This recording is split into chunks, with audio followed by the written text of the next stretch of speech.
नमस्कार, मैं हूं आपके साथ अंजना शर्मा और आप देख रहे हैं वर्तमान युग। तो आइए शुरुआत करते हैं आज की खास खबर से।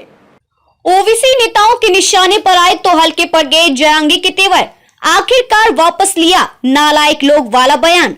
आरक्षण कार्यकर्ता मनोज जरांगी ने सोमवार को अपना वह बयान वापस ले लिया जिसमें उन्होंने कहा था कि मराठा नालायक लोगों के अधीन काम कर रहे हैं।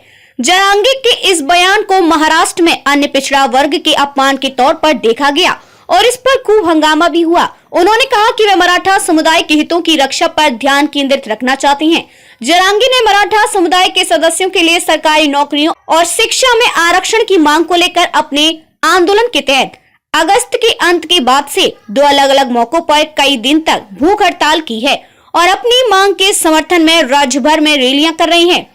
पिछले सोमवार को पुणे में एक रैली में उन्होंने ये कहकर विवाद खड़ा कर दिया था कि हमारे बच्चे होशियार और बुद्धिमान हैं, हालांकि हमारे पास नालायक लोगों के अधीन काम करने के अलावा कोई विकल्प नहीं बचा है। अगर हमें 70 साल पहले आरक्षण का लाभ मिला होता तो मराठा अब तक सबसे प्रगतिशील समुदाय होता। एक सप्ताह तक अपने रुख पर कायम रहने और आलोचना झेलने के बाद जरांगी ने कहा कि वे बयान वापस ले रहे हैं। उन्होंने एक क्षेत्रीय समाचार चैनल से बात करते हुए कहा, मुझे एहसास हुआ कि प्रकाश आंबेडकर वंचित बहुजन अघाड़ी के नेता मुझसे क्या कहना चाह रहे थे, इसलिए मैंने अपने शब्द वापस लेने का फैसला किया है। मैं अपने समुदाय के हितों की रक्षा करना चाहता हूं। उन्होंने जोर देकर कहा।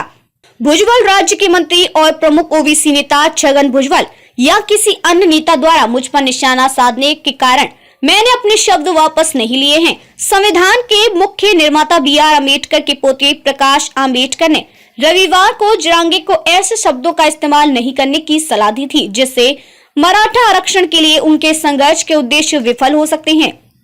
खबरों में अब तक के लिए बस इतना ही। फिर होगी आपसे मुलाकात कुछ ऐसी ही खास खबरों के साथ। तब तक के लिए नमस्कार और देखते रहिए वर्तमान युग।